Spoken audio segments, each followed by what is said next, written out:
Bienvenue à tous pour cet épisode 3. On rénove une maison pour en faire un gîte 6-8 personnes au bord de rivière. On a fait une petite projection 3D pour mieux se rendre compte de différents éléments, notamment la couleur des volets, placement de mobilier intérieur. Le gîte se composera d'une grande pièce à vivre avec cuisine ouverte, un coin canapé face à la cheminée et une buanderie avec un WC indépendant. Toujours au rez-de-chaussée, il y aura 2 chambres, une salle de bain avec un autre toilette. À l'étage, on aura un coin dortoir avec au moins 4 couchages, avec un petit baby-foot. Pour l'extérieur, côté terrain, il y aura une terrasse bois, une pergola, transat, hamac, barbecue, de quoi passer un bel été. Et côté rivière, il y aura un ponton en bois avec un accès direct à la Sèvre pour se baigner ou pour partir en balade en canoë. Bon allez, l'épisode 3, ça commence maintenant.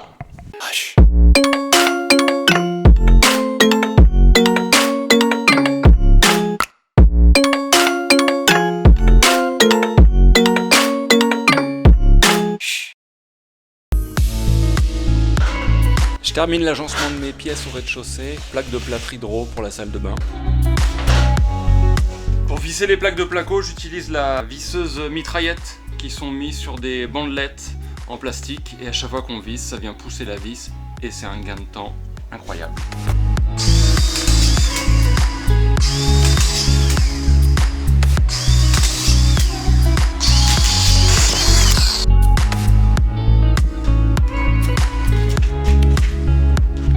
Je m'attaque maintenant au rebouchage des plus gros trous avec du MAP, donc qui est du mortier adhésif pour plaques de plâtre, qui va permettre de combler tous les petits trous avant de passer au joint. Là par exemple, je suis complètement foiré là sur ma découpe de placo. Ça va, on peut vivre. Du coup, on va reboucher un petit peu au MAP.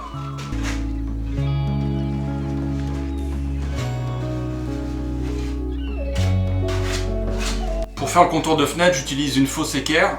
Si on n'a pas de fausse équerre assez grande, un bout de rail et un bout de bois, peu importe, ça fera l'affaire. Une fois qu'on est bien aligné, on a notre angle. Venir le reporter à la bonne cote.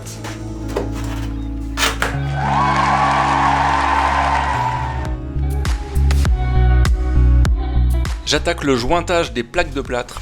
Je l'ai jamais fait sur une pièce entière, mais bon, je suis chaud de commencer. Le jointage se fait en 3 passes. La première couche, elle sert à poser et à coller la bande. La seconde couche, elle est dite de remplissage. Et la dernière couche, c'est une couche de finition, plus fine. Et là, je viens l'écraser. Je viens prendre de chaque côté et je sors le surplus d'enduit. D'un côté puis de l'autre.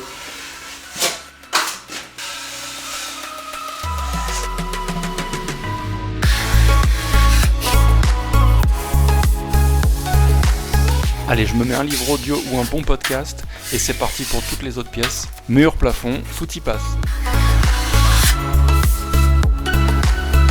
Je remplis bien la cavité avec mon couteau et j'essuie sur les 2 côtés. Première passe de finition, je viens remettre de l'enduit, mais un peu plus large de chaque côté de la bande. Et après je viens lisser avec la lame à lisser. Une grande lame de 50 cm.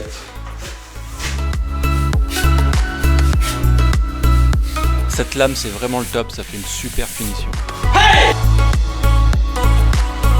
Dernière passe d'enduit de finition, je vais un peu plus large et je ratisse toujours.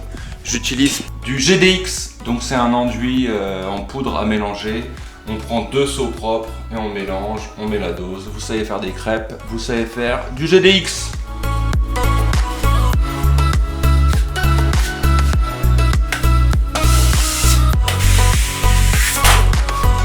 Une étape assez satisfaisante maintenant, on sort la Rotex 150 avec l'aspirateur pour le ponçage. Pour ça, je prends toujours un éclairage pour mettre de biais pour voir toutes les imperfections. Et on ponce légèrement sans appuyer. Je vais attaquer la pose du parquet flottant. Avant, on commence par un grand coup de nettoyage. Pour une fois, c'est pas Fanny qui le fait.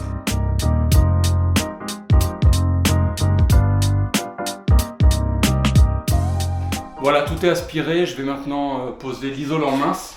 L'isolant mince, c'est en fait une sous-couche pour le parquet. Ça renforce le côté thermique. Pour l'assemblage, on enfile la partie haute et on vient clipser sur le côté. Pour les découpes, j'utilise une scie sauteuse, mais on aurait très bien pu le faire avec une radiale.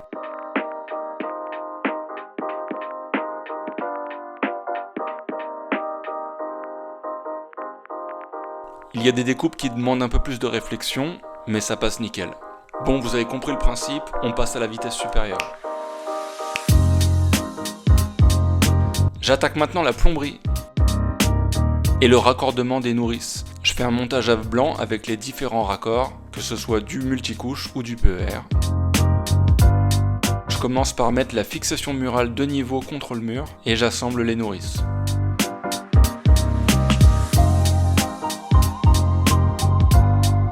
Je coupe les cheveux de Fanny pour me faire de la filasse. Je viens mettre un bouchon en bout de nourrice que je viens enrouler de filasse et de pâte d'étanchéité.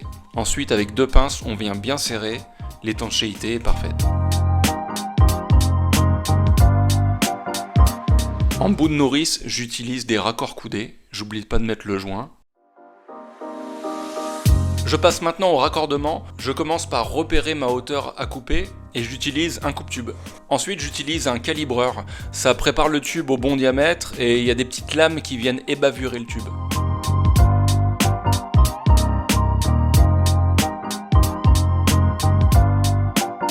Ensuite, j'emboîte mon raccord à fond jusqu'à ce qu'on le voit ressortir en partie blanche. Après, j'utilise la pince à sertir. On ouvre la pince à fond, on la place sur le raccord et on serre entièrement. J'oublie pas le joint, je serre et on passe à la suivante.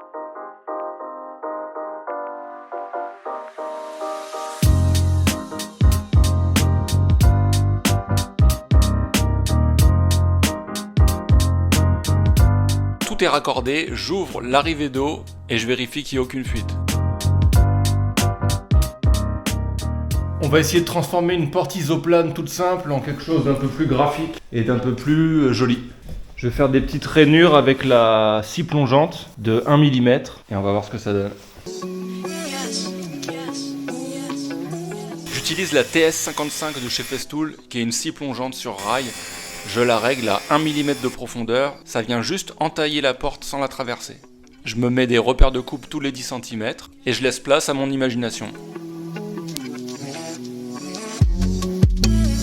Franchement, le résultat est top et ça change énormément la porte.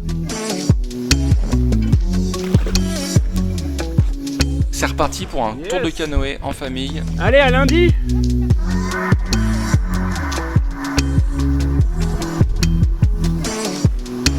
Un petit feu pour commencer la journée.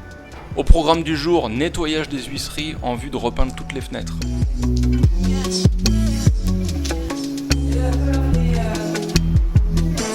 Le meilleur mélange pour dégraisser, ça reste de l'eau chaude et de l'alcool ménager. Bon, on a usé quelques éponges, mais le résultat est bien satisfaisant quand même. Adieu les toiles d'araignée. Un grand coup de balai et on est au top.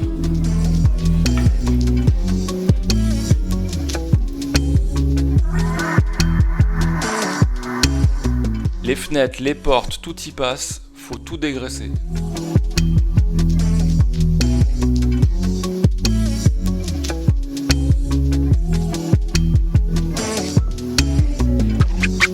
Ça prend forme, on est super content. La suite va être vraiment cool.